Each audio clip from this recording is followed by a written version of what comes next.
मधु ने लाल ड्रेस के साथ लाल रंग की लिपस्टिक लगाई हुई थी और जब वह अपने आप को आईने में देखने लगी तो उसे खुद पर प्यार आ रहा था।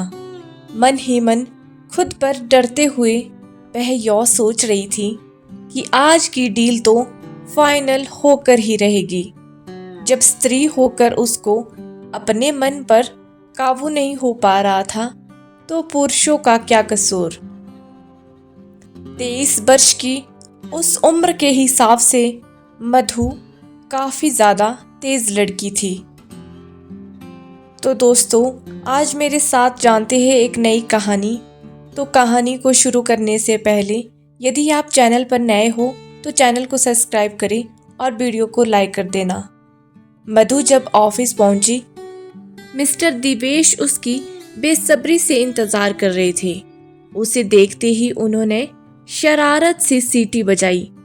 यही तो है उनकी कंपनी का तरूप का इक्का। लड़की में गजब का टैलेंट है।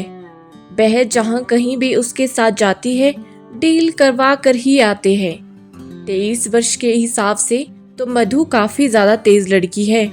मिस्टर दिवेश जैसे ही मधु के साथ बाहर निकले तो करिश्मा से टकरा गई।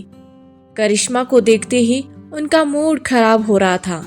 करिश्मा अगर चाहे तो इसकी कंपनी के बाय रहने के कर सकती थी, पर उसे तो बस काम से ही मतलब था, बाकी किसी भी चीज से नहीं। प्रेजेंटेशन गजब का बनाती है और हर क्लाइंट को अपनी बात अच्छे से समझाने में कामयाब रहती है।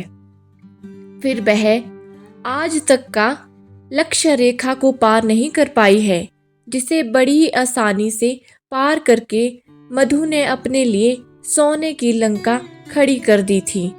मधु ज्यादा पढ़ी लिखी लड़की नहीं थी, पर मर्दों को पटाने में दक्ष थी। यह भी उसकी काबिलियत थी, जिसके सहारे वह धीरे धीरे एक के पद पर बॉस और खास बन जाती थी।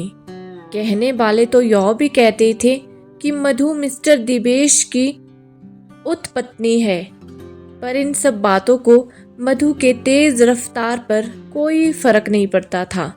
करिश्मा जब मधु से कहती थी, मधु हर कंपनी में ऐसा वर्क कल्चर नहीं होता है, कुछ स्किल्स बढ़ाओ, कब तक इस कंपनी में रेंगती रहोगी।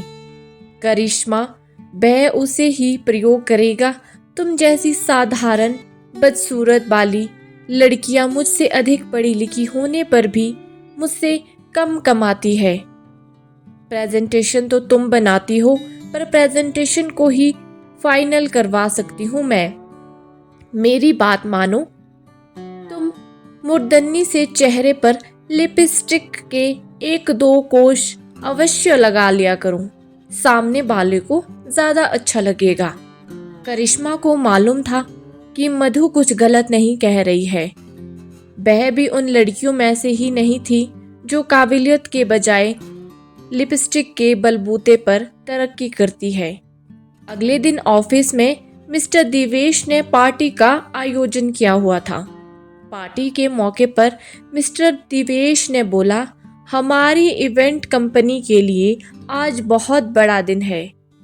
मिस मधु की मेहनत के कारण हमें इस वर्ष का सबसे बड़ा कॉन्ट्रैक्ट मिला है। दफ्तर के सभी लोगों के चेहरे पर मुस्कान आ गई थी। मधु पार्टी का स्टार बन चुकी थी। करिश्मा का मन खिल हो रहा था। दिन रात मेहनत करके उनके प्रेजेंटेशन बनाती थी। अगर प्रेजेंटेशन ही अच्छी ना बनती तो उन लोगों को वहाँ एंट्री ही नहीं मिल पाती। करिश्मा यही सब सोच रही थी कि विवेक हाथों में जूस का गिलास लेकर आ गया और बोला, करिश्मा क्या हुआ, तुम आखिर क्या सोच रही हो? इस रंग बिरंगी दुनिया का यही तो असूल है, जो दिखता है वही बिकता है। करिश्मा बोली, जानते तो हो ना, मैं चाहकर भी उस राह पर नहीं चल सकती हूँ। विवेक को करिश्मा से लगाव सा था, कुछ अलग सा। इस कंपनी में वह सबसे अलग थी। विवेक करिश्मा को उत्साहित करते हुए बोला, करिश्मा, तुम मेहनत करती रहो। मुझे पूरा विश्वास है कि तुम ज़रूर कोई करिश्मा करके दिखाओगी। ग्रे और पर्पल सूट में करिश्मा बहुत ही सौम्य लग रही थी। वही दूसरी तरफ मधु लाल फ्रॉक में एकदम आग का गोला लग रही थी। आज करिश्मा जैसे ही दफ्तर में घुसी तो देखा कि नया चेहरा मिस्टर दिवेश के कैबिन में था। विवेक करिश्मा को देखकर हंसते हुए बोला, अब देखो मधु की नई प्रीतिदत्ती आ गई है। करिश्मा गुस्से से बोली, क्या पता काम में बढ़िया हो, तुम लड़कियों के बारे में बहुत जजमेंट हो। विकास हर छोटे कपड़े पहनने वाली लड़की नाकाबिलत नहीं होती। मिस्टर दिवेश की छोटी सी इवेंट कंपनी थी। पार्टी मास्टर दिवेश कानपुर से दिल्ली नौकरी करने आए थे, लेकिन जल्द ही उन्हें समझ आ गया था कि उनकी नौकरी के वेतन में उनके बड़े बड़े सपने पूरे नहीं हो सकते। इसीलिए कुछ सालों बाद उन्होंने यह इवेंट मैनेजमेंट कंपनी खोल दी थी। शुरू के 1-2 वर्ष के भीतर ही उन्हें समझ आ चुका था कि मेहनत के साथ साथ इस क्षेत्र में सफल होने के लिए और भी हुनर चाहिए। धीरे धीरे उनकी कंपनी में विवेक, करिश्मा, मधु, सोहेल और जस्सी जुड़ गए थे। साहिल और जस्सी कंपनी के लिए प्रोजेक्ट लाते थे। उन प्रोजेक्ट के लिए प्लानिंग और काम करिश्मा और विवेक किया करते थे, लेकिन बहुत बार फाइनल हालात में अटक जाता था। इस साइड में बहुत सारे क्लाइंट्स को बहुत फेवर चाहिए होते थे। मिस्टर दिवेश ने इशारों से करिश्मा को यह समझाना चाहा, लेकिन वह टस से मस नहीं हो रही थी। तभी साहिल के तहत मधु का इस कंपनी में पदार्पण हो चुका था। मधु कपड़ों के साथ साथ विचारों में भी काफी खुली हुई थी।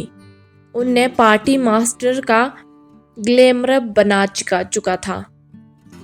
कंपनी बहुत तेजी के साथ तरक्की की राह पर अग्रसर हो चुकी थी।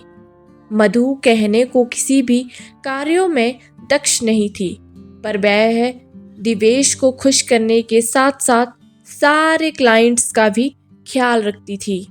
मधु पार्टी मास्टर का पूरा स्टार बन चुकी थी, परंतु आज यह शौक और हसीन चेहरा देखकर हर कोई एक दूसरे की तरफ देख रहा था। तभी मिस्टर दिवेश केबिन से बाहर आए और बोले, फ्रेंड्स, जैसे जैसे हमारी कंपनी तरक्की कर रही है, हमारा परिवार भी बड़ा हो रहा है।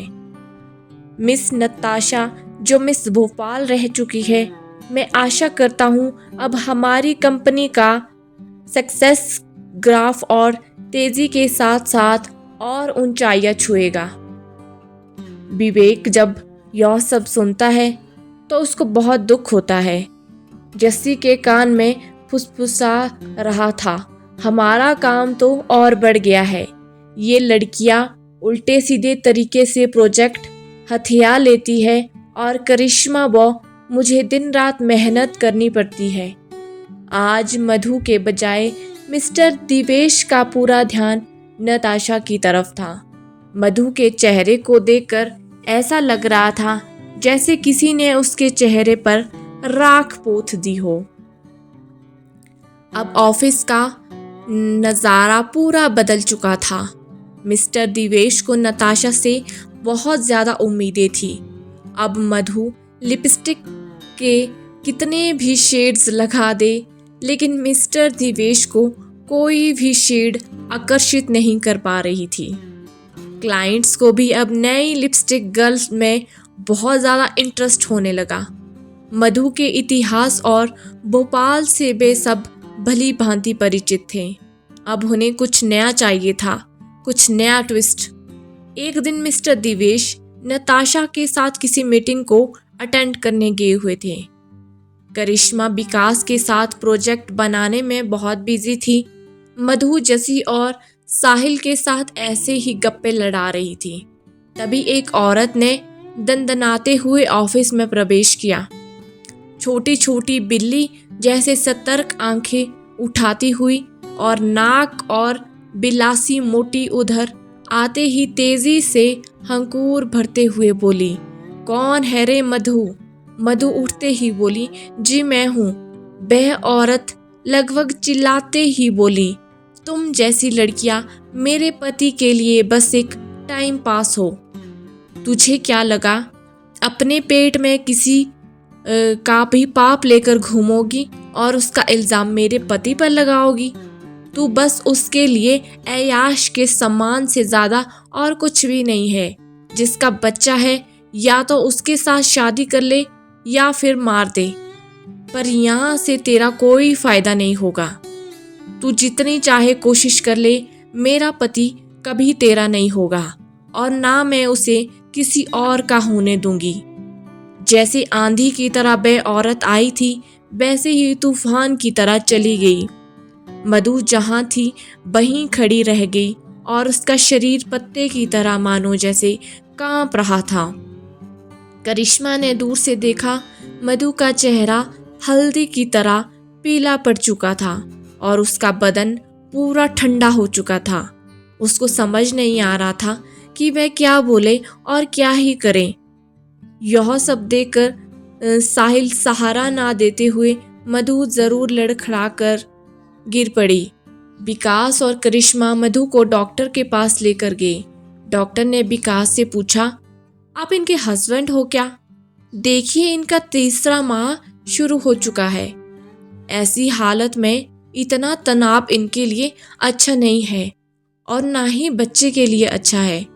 इनका ध्यान रखिए, आपको पता नहीं है कि यह प्रेग्नेंट है। उस रात विकास की सलाह पर करिश्मा मधु के पास उसके घर में ही रुक जाती थी। उसके घर में हर दरोदीदार पर मिस्टर दिवेश की मौजूदगी के चिन्ह दिखाई दे रहे थे। रात में खाना खाते हुए जब करिश्मा ने मधु से पूछा, मधु क्या करना है? क्या अकेले पालोगी इस बच्चे को तुम?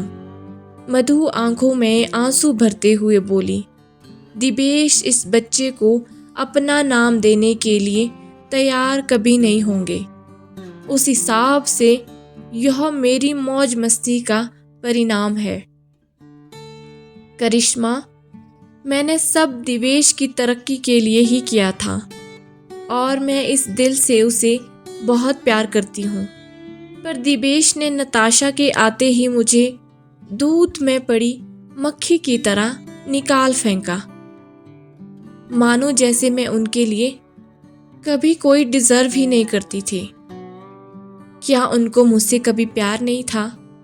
अगर प्यार नहीं था तो इस रिलेशनशिप में इतना आगे क्यों बढ़ गई कि आज मुझे अकेला छोड़ दिया? करिश्मा ने कहा, सबसे पहले बच्चे के बारे में सोचो और फिर नौकरी कर लो।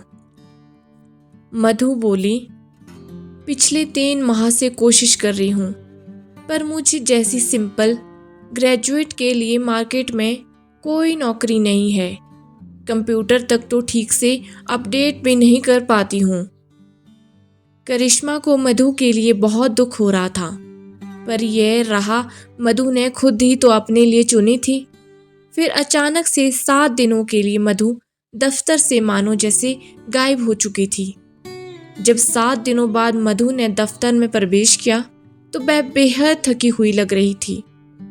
मधु ने ही करिश्मा को बताया कि मिस्टर दिवेश ने इस शर्त पर उसे अपनी जिंदगी में जगह दी थी कि वह गर्भपात करा ले और अपना मुंह बंद करके जो काम कर सकती है वह करे। मिस्टर दिवेश की जिंदगी के साथ साथ अब मधु दफ्तर के लिए भी एक फालतू सामान बन चुकी थी।